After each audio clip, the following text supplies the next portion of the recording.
now time to introduce the Telehealth panel, and I'm going to start with our facilitator, Elisa D'Ambra. Many of you may know Elisa as the Outreach Project Officer. She's responsible for the Murrumbidgee, Southern New South Wales and Illawarra regions, as well as the ACT.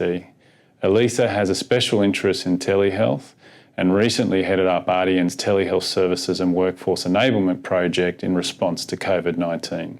So welcome, Elisa. Thanks, Mike, and thanks everyone for joining us for this panel on how to get the most out of telehealth technology. We're really excited and grateful to be hosting these three really interesting panelists today. Firstly, we've got Susanne Kable from HealthWISE. Suzanne's the Allied Health Program Manager at HealthWISE, and she organises a wide range of clinics for specialists and allied health clinicians, some of which integrate telehealth and many of which have had to integrate telehealth much more during the COVID pandemic. Then we have Dr. Kamala Guttikonda, and Kamala was actually a visiting outreach endocrinologist to far out west, Walgett, Lightning Ridge and Gaduga for 3 years, and now she's actually providing a telehealth endocrine service to Walgett AMS. So that will be a really interesting perspective to have an endocrinology telehealth service offered at an AMS. Then lastly, we've got Donna Parkes. Donna's been the Telehealth Manager at ACI, the Agency for Clinical Innovation, for the past 3 years. And during her time there, she's achieved such things as the formation of the governance for telehealth and the community of practice, which brings together a state network of telehealth leads for each LHD. Also, during her time at the ACI, there's been a significant growth in the uptake of telehealth within LHDs across New South Wales. So it's a really interesting, diverse panel, and I hope everyone gets a lot out of this conversation. We'll start off with Susanne Kable. Hi, Suzanne. Thanks very much for joining us on our telehealth panel about getting the most out of telehealth technology. We're very grateful to have you. As the Allied Health Project Officer at HealthWISE, I know you're involved in organising lots of clinics with specialists and allied health clinicians. So I'll just start off with asking about your experience with telehealth, if you could give us a bit of background about how you've been involved with telehealth. Thanks, Eliza. It's a pleasure to be here. So HealthWISE, obviously recently we've ramped up in telehealth. Before that, we did a bit of ad hoc helping clients to access their specialists, especially from John Hunter and Sydney hospitals. And I've always been here just to assist those patients with connecting if they did not have those facilities at home. More recently this year, in 2020, we started a telehealth endocrinology clinic here in Narrabri. That's where I'm based, in northwest New South Wales. And that clinic is an extension to our diabetes clinic, which already has an Aboriginal health worker, which is the pivotal person in that clinic, a diabetes educator, dietitian, and a diatrist. And so the endocrinologist was that extra step to providing a service for our Indigenous community for the endocrinology and diabetes. So, and that started in February, and it's been going really well. So we've done 2 clinics this year so far. We've got another one booked for next week. And yeah, it's been good. We've had really positive response from both clients and the specialist for that clinic. Obviously, since the pandemic started in March, all our employed staff have been doing their clinics online, mainly from home.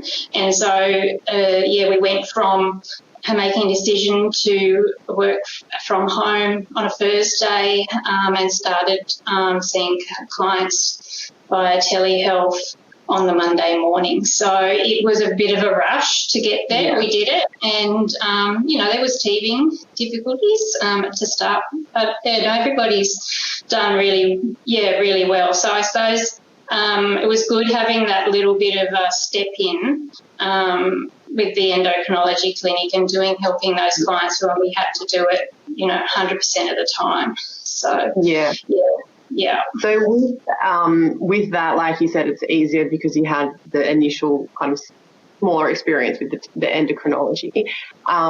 For yourself and your staff and the patients, what would you say were the biggest challenges with that transition to 100% kind of telehealth, and how were these overcome in the end? Yeah. Or are they still challenges? They might still be going. Yes, it is in some cases. Obviously, the obvious one is access to a computer or a laptop or an iPad telephone. Whether you're doing, especially if you're doing video conferencing, it can be difficult with a telephone. So obviously that's been a bit of a challenge. Internet access, as everybody would know, in rural areas is intermittent, and so that's been a little bit difficult. I suppose the way we've tried to overcome that is using the telephone, which is not the most ideal one because the patient and the clinician can't see each other, but at least they're getting a service. Other the difficulties we've faced is especially if we're doing telephone calls, the phone number that might be coming into the client might be not, no caller ID or a number they don't know. And so we're finding that clients don't like to answer numbers that they don't know. So the Aboriginal health worker has been really good in ringing the clients the day before their appointment and saying, you're going to get a call. It could be from a no caller ID number or a number you don't know. And then also doing it again on the day, ringing the client and saying, expect a call from the diabetes educator, at 10 o'clock. It will be a number you don't know. And when we started doing that, that has really helped our numbers increase in terms of fail or did not answer. So, just having that connection with the Aboriginal health worker is really important. That's a really good practical, I guess, tip that everyone could use. And I'm sure others experience the same thing with the unknown numbers.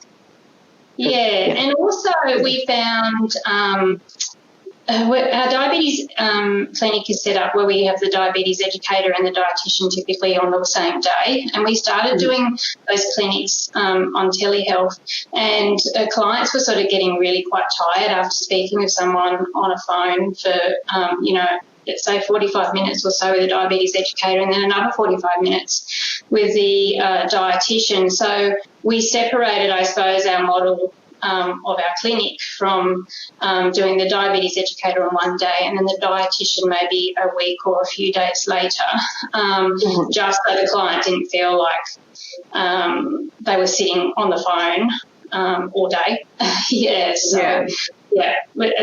It was, so we just did a bit of trial and error really, and trying to work out the best way to go forward.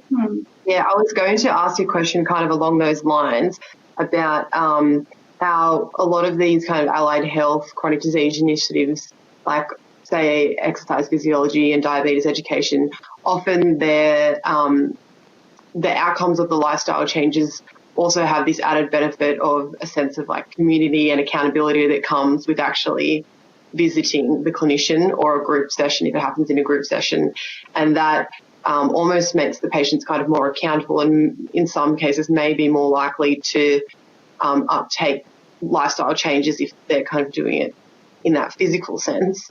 But have you seen any differences in lifestyle outcomes with this move to telehealth, or do you have any advice about how to maintain that level of accountability without the physical contact?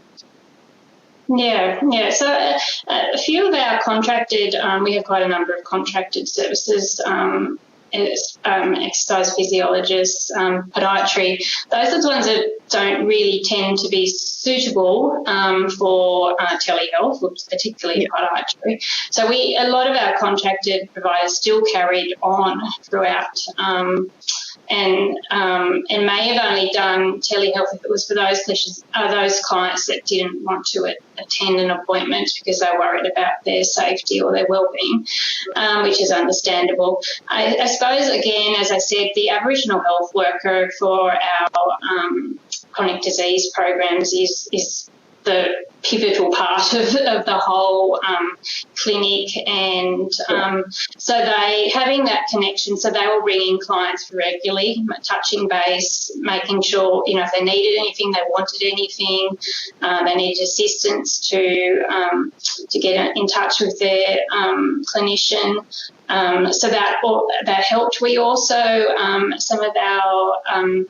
Aboriginal health workers set up like support groups over the phone with those groups that may have already been meeting previously, so they knew each other, and they might not have been able to see each other, but they could still talk to each other, and that sort of helped with that connection as well. We also had our on-staff dietitian. She did up little videos on how to do easy recipes, and they went up on social media, and that was sort of another way of it. Probably it's maybe one-way connection, but having that face-to-face, and because we have support groups under our diabetes clinic as well, and so that was that extra step. So we couldn't be there in person, but she did it little videos. So that was really good. Yeah, that sounds like there is actually lots of different ways to be innovative and create that sense of community, even if it's not in person. So it sounds like that. Yeah, that's really good. So I guess one of the key difficulties that we are hearing about implementation of telehealth is the lots of different platforms that clinicians use for sharing results or patient notes, speaking with LHDs or other private practices. Were there many difficulties with that? And were they overcome, or was that, if you could talk a little bit about that.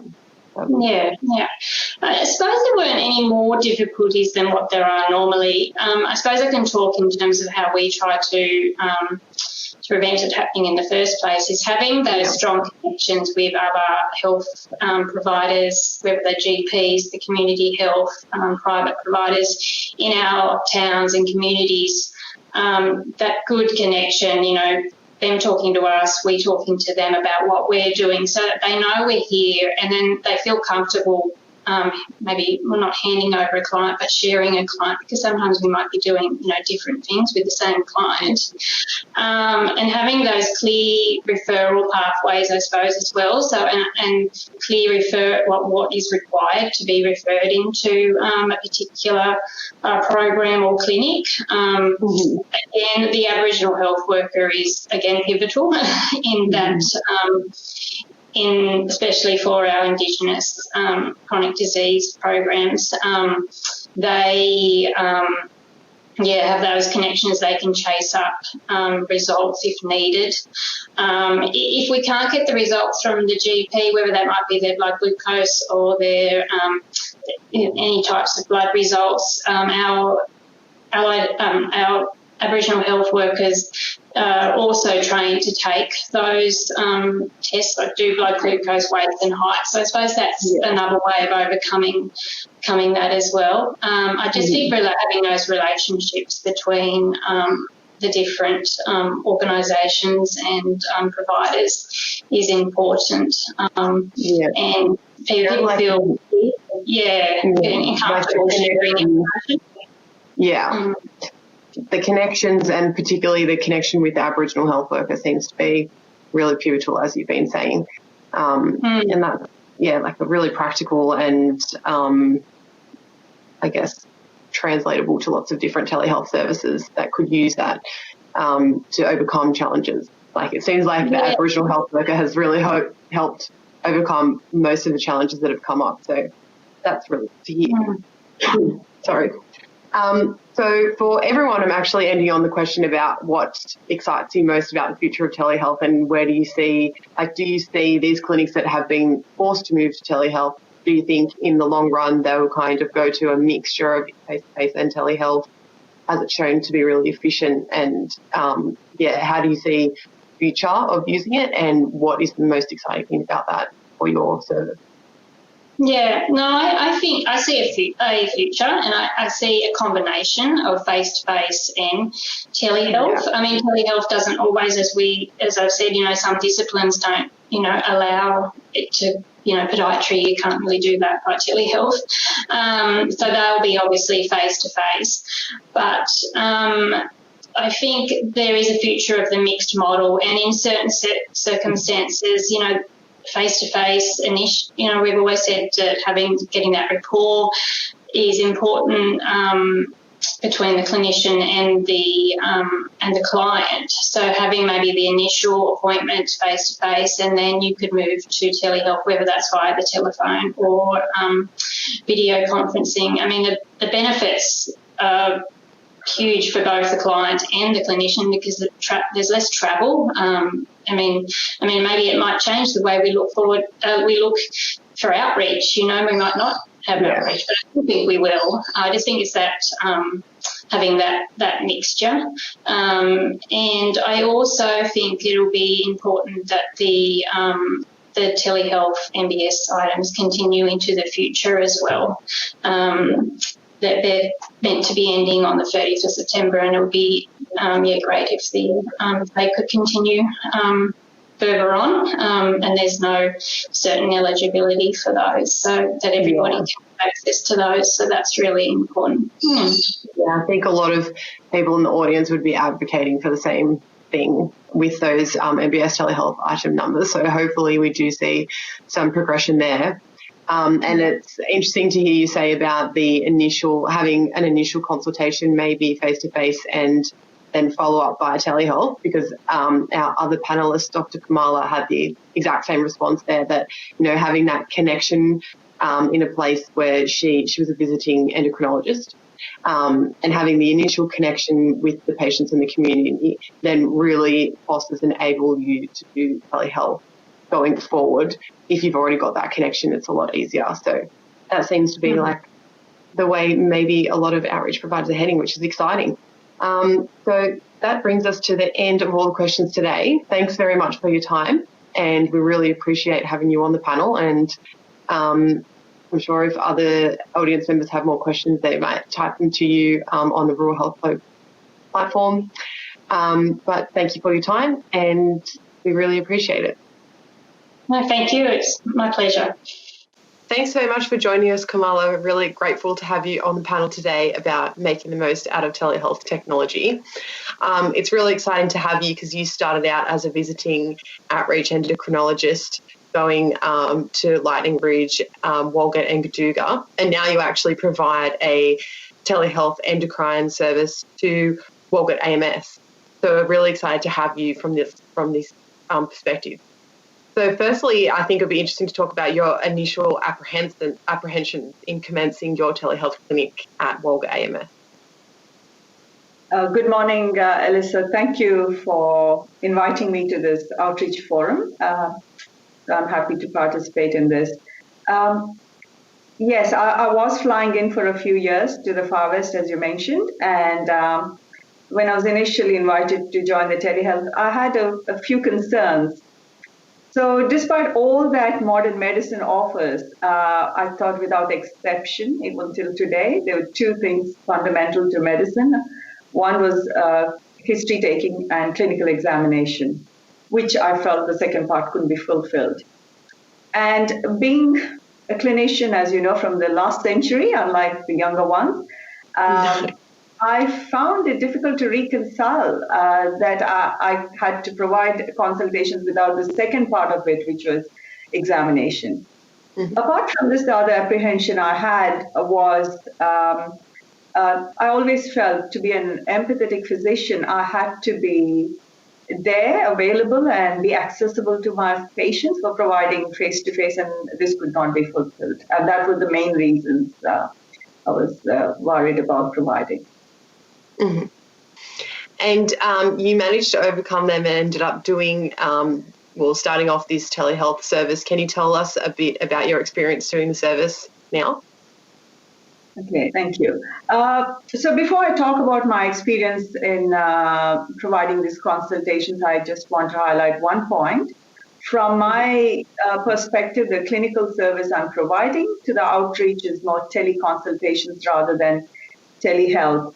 The reason I say that is I feel telehealth should involve more than just patient consultation. Teaching and training should be integral as a part of the telehealth.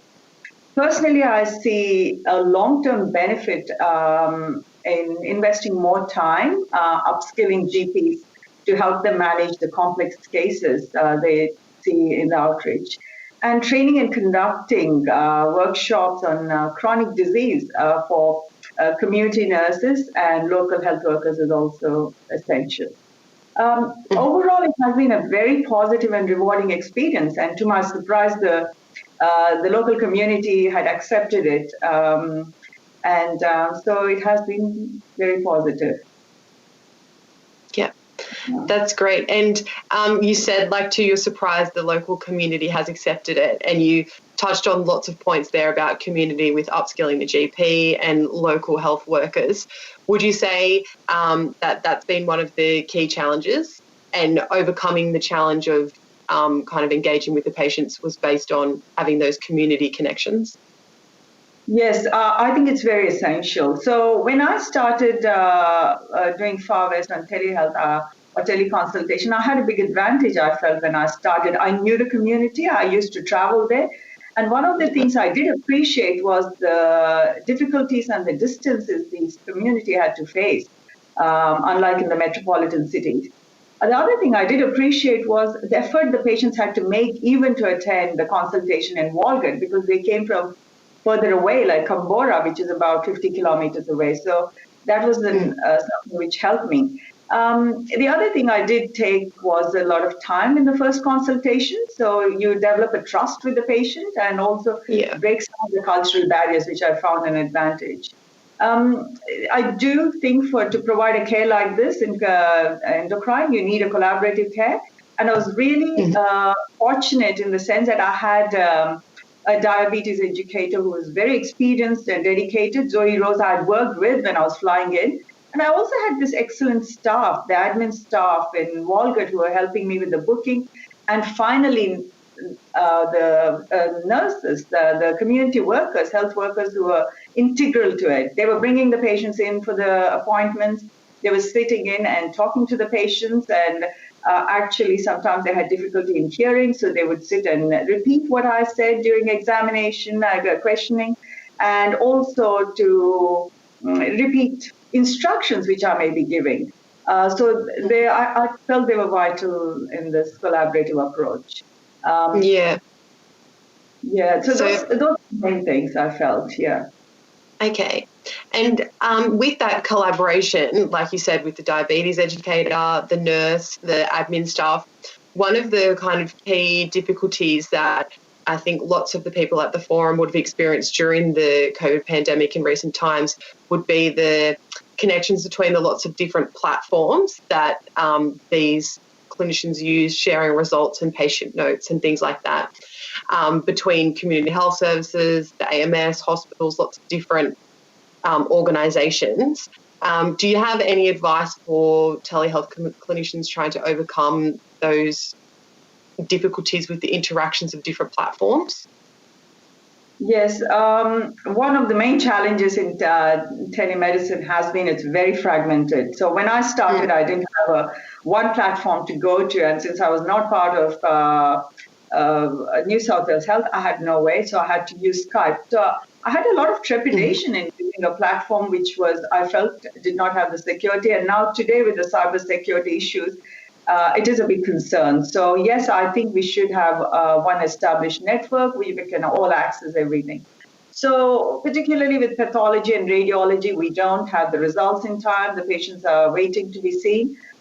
The other thing we do face is there's a lot of delay in receiving discharge summaries after ED visits or from hospital admissions or other specialist visits. So this actually impacts the patient healthcare, and it could actually lead to medication misadventure. So yes, I think we need to have an integrated platform. This is essential. One of the things we did do during the pandemic was we were caught up in it because the nurse educators, Zoe, could not visit because of the restrictions to the community because these were very vulnerable patients. So we had to use a three-way sort of consultation. So she had to sit in Lightning Ridge and off-site, and then we had a health worker bringing individual patients, and then we had to do. So we did this without trying to disrupt the clinics, which we thought was essential. So yes, we do need an integrated platform. It's essential. Yeah. So you touched on there some of the potential downsides with, the lack of integration between platforms. Is there some other interesting, less obvious benefits that you have seen from moving to this telehealth service? Well, it's been, as I said, a very positive experience for me. First, whether it's I'm doing telehealth or whether it's face-to-face, I find every patient interaction very interesting and informative. I learn. So one of the many things I learned about the Walgett community in particular was their fondness for lamb curries using Keen's curry powder, and they shared their recipes, of course, with me. And the other thing I did learn was about the local farming, and because I used to see a lot of farmers, and the fact that they were growing one of my favorite legumes, chickpeas. Interesting. There's also, Elisa, there was also an annual chickpea cooking competition. So I plan to enroll in that the next year. Yeah. So, yes. And something else I found amazing with Walgett was they're very strong and resilient. People in the metropolitan areas don't realize, but they went through a terrible drought.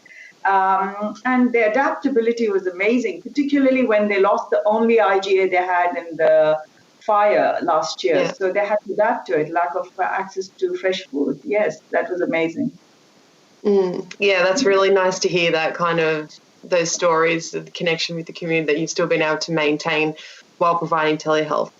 Another thing I was going to ask you was for taking on new patients. Would you have any advice for clinicians if they're determining whether a telehealth attendance is kind of appropriate for a patient that they haven't seen before? So this, again, as I mentioned before, that the fundamental in medicine has always been you have to examine the patient apart from history taking. So this becomes an issue for teleconsultations for all patients, whether we are going to eventually do it in metropolitan area or rural area. It is essential. But I appreciate that patients living in the remote and very remote areas do not have access to specialist care and they may not be able to attend it. So yes, we have to have certain protocols to overcome this. One of the things I would say is we should have a coordinated care where every patient who is being referred by a GP to a specialist, endocrinologist, should have a thorough physical examination before the scheduled appointment by the GP, and also documentation of those findings in the patient's electronic medical records. Also coordinating the podiatry and optometry review before the consultation, so those reports are available for the endocrinologist, will be very useful. So these are the things. In addition, if I'm concerned or the doctors who are visiting are concerned about the patient in any way, they should actually refer them to the local area. Like I would refer them to Double Outpatient Clinic where they can actually do a face-to-face consultation. There are limitations, but for rural and remote, these are the strategies I would use. Yeah. So, I think it's kind of clear that, the collaboration effort is really a key aspect of this telehealth consultation, and having the support staff in the local area is really bringing an element to your service, which adds special care for all of the patients. I'm assuming along those lines, I wanted to ask what is your what excites you most about the future of telehealth? Would you say having these connections kind of enhanced by they could be enhanced by technology or different uses of telehealth. Is that something that really excites you? And what is the thing that most excites you about the future of telehealth? Okay, so in Australia, it's a very vast country, as we know. And so it's not just the genetic code, but the postcode, which determines access to high quality healthcare. So that's our limitations here.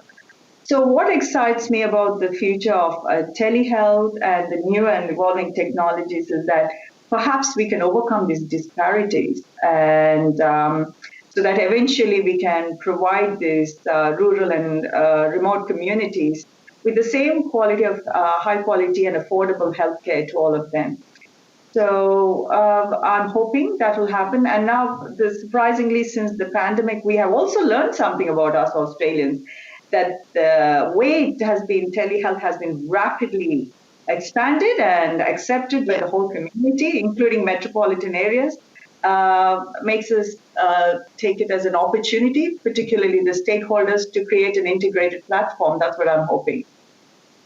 Yeah, that's, exactly like the RDN vision for, better health no matter where Australians live. So I think that's what we're most excited about as well. So thank you so much for your time, Kamala, today. It's been great to have you, and look forward to working with you in outreach going forward. Thanks so much. Thank you. It's been a pleasure, and I enjoyed. Thank you, Elisa. Thanks. All right. Thanks very much, Donna, for joining us today on our panel about making the most out of telehealth technology. We're really grateful to have you. During the last 3 years, you've been the Telehealth Manager at ACI, so you definitely have a broad range of knowledge on the topic. And there's been a significant uptake of telehealth during that past 3 years. And another just few highlights from your time at ACI have included the formation of the state governance for telehealth and the community of practice of state network of telehealth of leads from all the LHDs. So I thought I would just get started by you giving a brief overview of the Agency for Clinical Innovation and their involvement in telehealth, and then a small bit about your personal experience of this as well. Yeah, great. Thank you.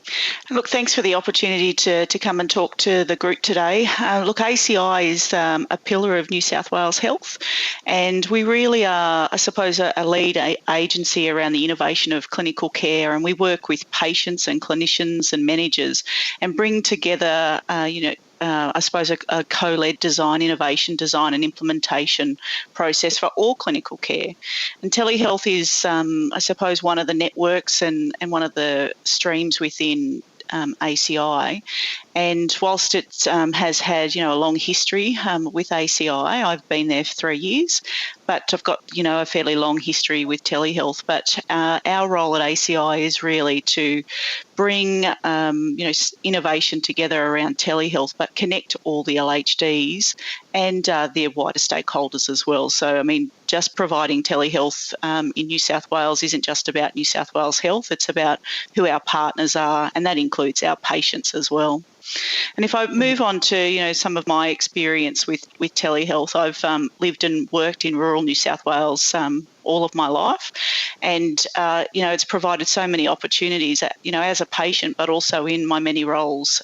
So I've worked for Western New South Wales, Royal Far West, and some other NGOs where certainly telehealth has been a critical tool to support access to healthcare. So working in the LHD, like telehealth, particularly integrated across multiple projects, and some examples started, prior to 2004 or 5, when I was working in mental health, just to support access to mental health assessments, connecting carers. We've done remote ENT clinics and a number of workforce models to support isolated workers with remote supervision. And then I moved on to Royal Far West in 2012, and I played a lead role in transitioning 100 children into accessing weekly or fortnightly speech therapy, which grew to over 40 schools and 200 children very quickly. And this also included, building the capacity of parents and teachers, aides, and other wider stakeholders or healthcare providers that were involved in the children's care. And then, lending in ACI 3 years ago, and in partnership with great clinical teams, I've supported the establishment of so many services across first responders, emergency, admitted and non-admitted services, and the initiatives vary across every single clinical specialty. So whether it's just connecting people with their loved ones or developing an integrated model of care that enhances the existing access to care, or developing a truly telehealth model, or even providing educational peer supervision. There's been, so much activity, and even prior to the COVID pandemic, certainly telehealth was around and alive and available, but the pandemic has really provided this total shift and interest into providing care differently in New South Wales. Yeah, it definitely has. That takes me actually quite nicely to one of my questions, which was if there's any kind of early findings to suggest the pros and cons of the unexpected uptake of telehealth during the pandemic. I know it's quite early to say, but if you had any anecdotal evidence or just from your experience during the time, obviously there's pros and cons, and what has your experience been with that? Yeah, look, if there's a silver lining in all of this, we could never have paid for the campaign around, utilising telehealth, and so there's certainly, a massive pro in I suppose increased awareness. But over the COVID pandemic period of time, we've absolutely seen a significant increase of usage and awareness in New South Wales, and we in New South Wales Health had over a 1,500% increase in activity in one platform, a video conferencing platform that we used went from 1,500 accounts to 10,500 accounts. So that silver lining is that we could we certainly couldn't have funded a promotional campaign as such. I think the other things around it is really that attitude to change became really obsolete. So if there was any sort of challenging, which were keeping people on the other side of the fence, it was an absolute necessary change, and it was done at speed because really people had no other option. We had the social distancing policies. People actually expressed that they were, concerned about coming into the hospitals because obviously, they thought that they could probably pick up COVID from within the hospital. So we still wanted people obviously to prioritise their healthcare, and this also gave, our patients that opportunity to try something different. And and I suppose the benefit realisation was instant. So with this, we've, obviously received significant investment and realisation of the possibilities and that commitment to address many of those systems needed to support that sustainability and scalability of telehealth. We were doing a lot of work around the development of state metrics for evaluation, and the increase of just human resources to support the redesign and the implementation and change management of new technology, clinical innovation and capacity building, and certainly integration and engagement of carers and other health and social care providers is high priority. But, there are a few cons, and, certainly the pros outweigh them. But to my mind, I suppose certainly the speed of establishment will require us to sort of review and every individual sort of set up to make sure that what they're doing is actually clinically appropriate and safe, effective and efficient, as well as sort of ensuring, that their processes like their activity reporting is being done correctly. I also sort of understand that it's, it's not a solution for everything, and that there are things that we can't do using telehealth. And so it's nice that patients will have a choice, but we also need to really make the most of identifying and confirming what's actually clinically appropriate to deliver via telehealth. And, I saw a recent report on the use of or the number of claims that were put through on Medicare, and telephone had been used for about 89% of clinical care during this pandemic time. And look, telephone has its place, but video provides that extra layer of connection, and that high level and that disparity between, 89% and 11% to video does cause me a little bit of concern because, and maybe, for instance, it was set up and people are using telephone because they couldn't access a video camera or a webcam, etc., to use. But that total connection that you get from video is much much more or highly received, I suppose. And probably the other cons is really the establishment of a number of telehealth services, and some of these have really just been set up to provide access, but from a financial or a business model. And they, do actually challenge our keen interest around continuity of care at the forefront. So obviously just there's some of the cons. When you've got accessible services from anywhere, these types of things do pop up. Yeah, exactly. That's really interesting to hear about. Obviously there is pros and cons, and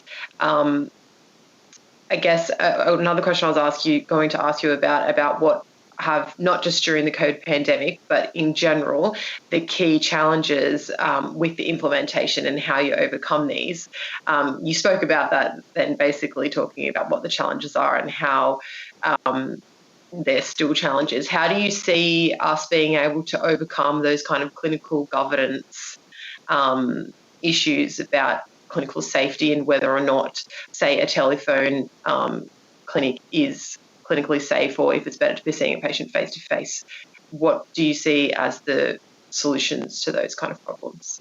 Yeah, look, I mean, that's certainly one of the things that is, a high priority. And look, there's been many challenges, and some are easy fixes and others take time and, investment as well. But particularly around clinical safety, it's actually about making sure that, that correct governance is set up from the beginning, and that we actually lead from the clinical model and the clinical standards and not from a technology, perspective, because it's really easy to be sold a solution. There's certainly a lot of vendors out there that have, the best solution for everybody's problem.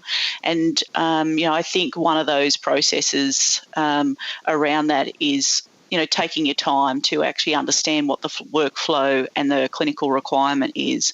And there's just this openness to sort of understand the journey, that it's not actually just, a patient's journey can include, face-to-face or, a number of telehealth modalities. It might be telephone, it might be video conferencing or using store and forward, or it could be, the use of apps and those types of things, or other mobile devices.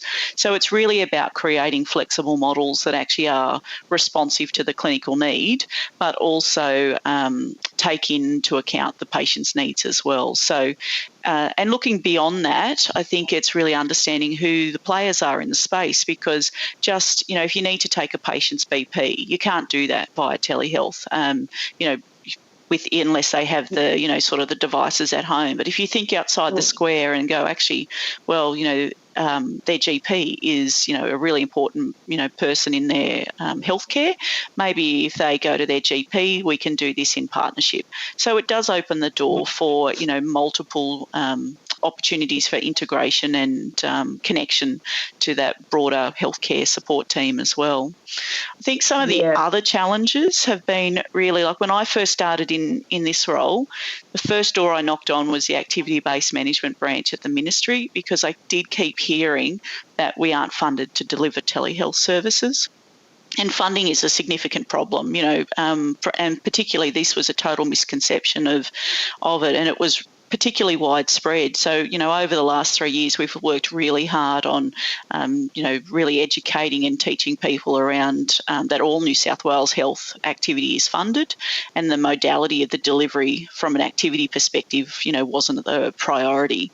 We have obviously, certainly with COVID, the Medicare items has been, welcomed, but there are some challenges with that, particularly around, providers that, it could deplete our rural workforces. We've got to be very conscious of what some of these things do, and, put in some safeguards, I suppose, for that safety component. So we don't have people just, moving their care from one person to the next person and having no continuity or, one single record of this patient's journey, because that is actually quite dangerous when it comes to supporting somebody with their health care.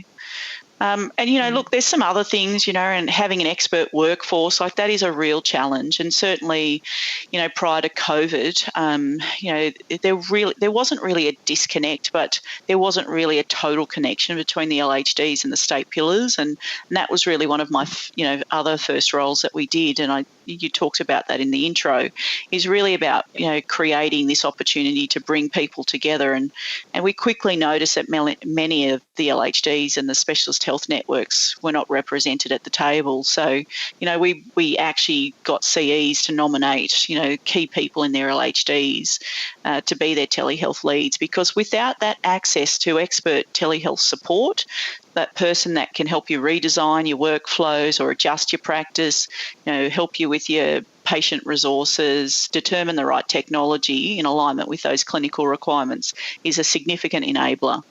And, every time without fail, I just usually get the same feedback. And, one, there's always complete gratitude for your assistance, but we always hear the same words. And they are like, if I knew it was as easy as this, I would have done it years ago. And to me, that's sort of one of those key things that you sit back and go, wow. But, and then that brings on that level of confidence and support. People, you can't break it, but there is this fear of it sometimes because it's the unknown. And then topping that up with, consistent education and training and support actually sort of takes away some of those particular challenges that people face.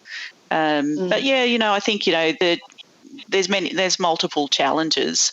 I did mention around the technology, like too many times we work from the technology out when all we really need to do is, listen, understand that workflow and the clinical requirement, and then the access to the technology just isn't the problem. You name it, it's already available. So it's really that support to determine the right piece of equipment and being 10 steps ahead of that. And so we can provide some consistency in our approaches to say, this is what's been used elsewhere, this is what they thought about it. Have a chat to them. Here's 3 other solutions that we've worked on that, all provide similar. Which one do you like the best? Which one is going to fit you? And it's, all done in partnership. It's a co-design model of care with our clinicians and our patients. It's, bringing that everybody together in the one instance. Yeah.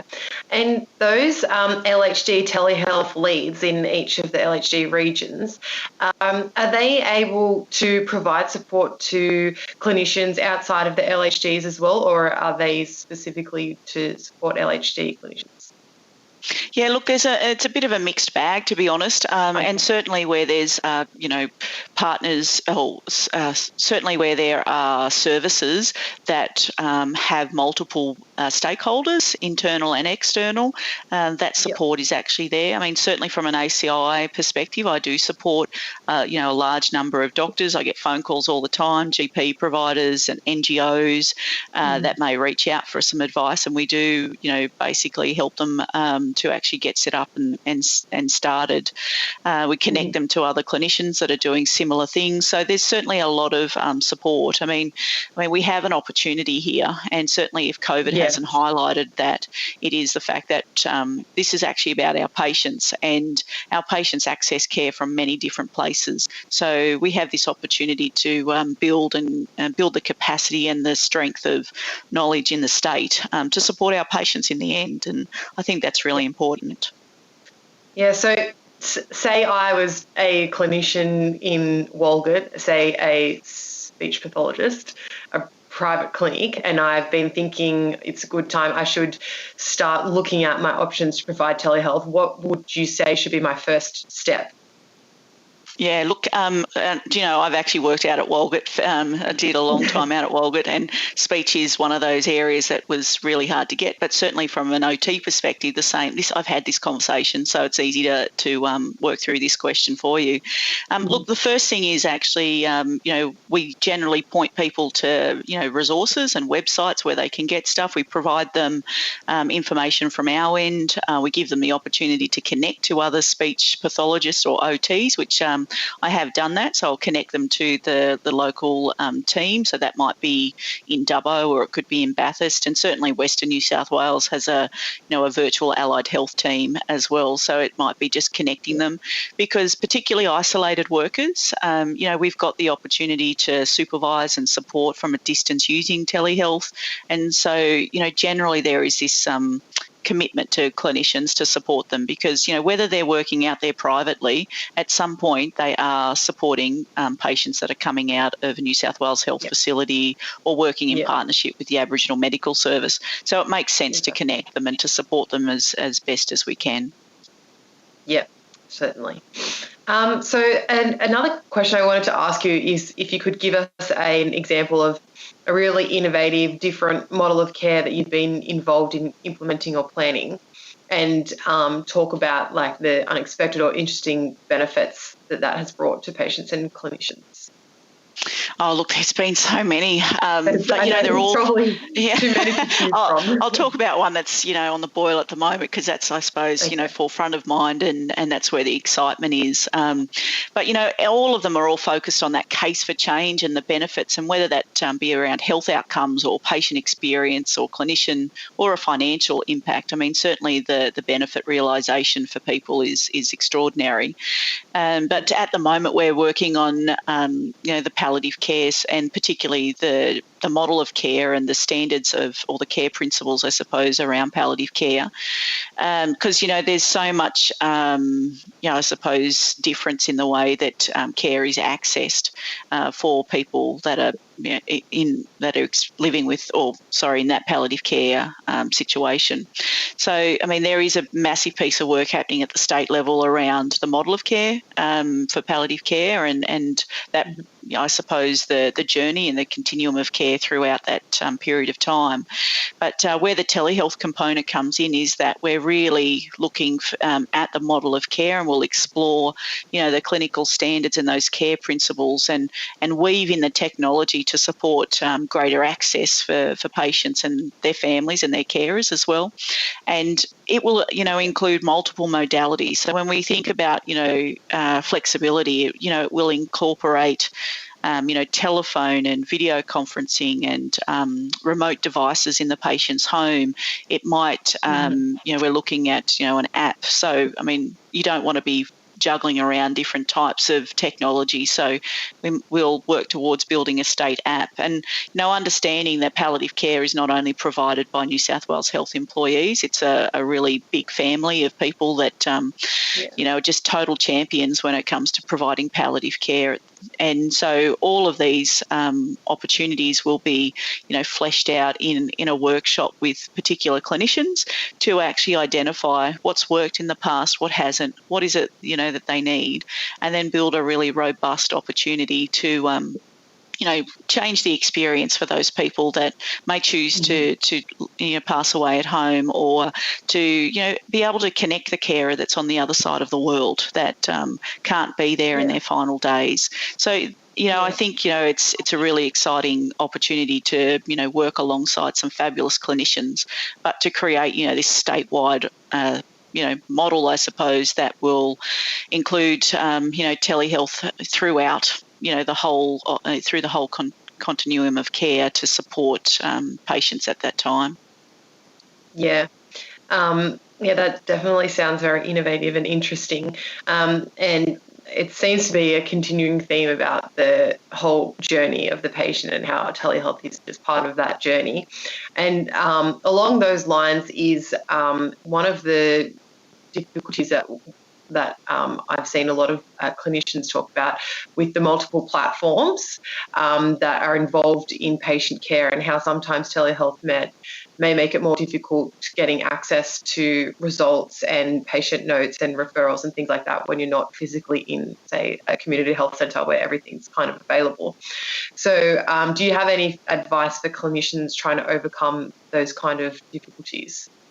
Yeah, look, this is a big challenge, and it still remains a challenging space. And in many cases, like we've just started, a lot of work around this, but it does remain unsolved. And I think in the end, it's about cost, security, functionality, and consistency when it comes to platforms. And there's multiple of them available, and the majority of them are essentially the same.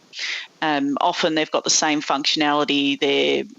They all cost a significant amount of money, and they need to be supported technically. And, it's that extension around, developing resources, providing training. So the more platforms we have, the more cost, which actually ends up with the less, clinicians on the ground. So I feel mostly for the end users, and you're right, there's this total, confusion about it, whether they're our patients or our clinicians. They experience the pain from the inconsistency and the confusion. So, it is possible for a patient to use multiple platforms in a week, depending on, where they're receiving their care from. And we understand, that, there's not just one person involved in, a patient and their care needs. So, it could be NGOs, it could be their GP, the New South Wales Health Facility, a whole range of different, even their social providers, their social care providers as well, education. Everybody is using different platforms. And I mentioned before, we have this opportunity at the moment, to actually, take a step back and think about, as New South Wales, do we want to be the leading state and say, one platform, let's move forward and provide all of our care on this. Now, I mean, the platform is, like I said before, one of the least of our, first point of references, but it causes the most amount of pain for some people. And, I think New South Wales Health, it was about probably 12, 18 months ago, we decided to consolidate our platforms. Yeah. We listened to our clinicians and they want consistency. And we have a number of clinicians that work both in the private and the public space as well. So we took that step back and we started to invest and enhance on, our existing platforms. And look, we saw the results when the pandemic hit. To be honest, there was, already, understanding. We knew what was well supported. It enabled us to scale up very quickly and provide that much needed training and education to those new users. Personally, I'd like to see the development of a single digital front door and the technology to, secure message between clinicians and patients, shared care plans that allows this seamless interaction between the health sector and across borders. Particularly in New South Wales, we've got a lot of partners across our health across our state borders, whether that be southern New South Wales into the ACT or, far west New South Wales into South Australia, or even northern New South Wales into the top of Queensland. So it just makes sense for us to have, platforms that are interoperable, but, we could go that step forward and really think about, what it is that we can do. Okay, and I mean, ending with all the panellists on the same question, what excites you most about the future of telehealth? Oh, look, so much. Look, even before the COVID pandemic, telehealth was, the most underutilised tool that we had at our fingertips. So putting technology aside, I think the thing that excites me the most is that we have this newborn energy and innovation and realisation of what telehealth enables for us.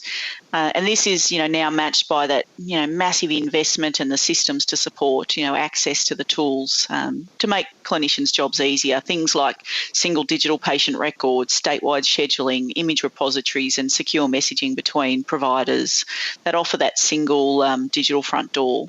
I think what I'm most excited about is really that patient care is at the centre, and that their care won't be compromised. And there'll be certainly a lot of work around, what's clinically appropriate and what's not, but essentially how we can support patients to receive the care that they need that can be integrated with their other care providers and accessible from anywhere. So between health facilities, hospital to hospital, from our homes, our workplaces, and in general, as close to home as possible so people can recover with their loved ones around them. That's particularly important for our rural and regional people. And certainly, the other thing that is really exciting is that telehealth virtualises our workforce. So you can live and work from anywhere. You can live in that rural community and still be a huge part of the operating theatre or provide specialist services. It doesn't provide any barriers.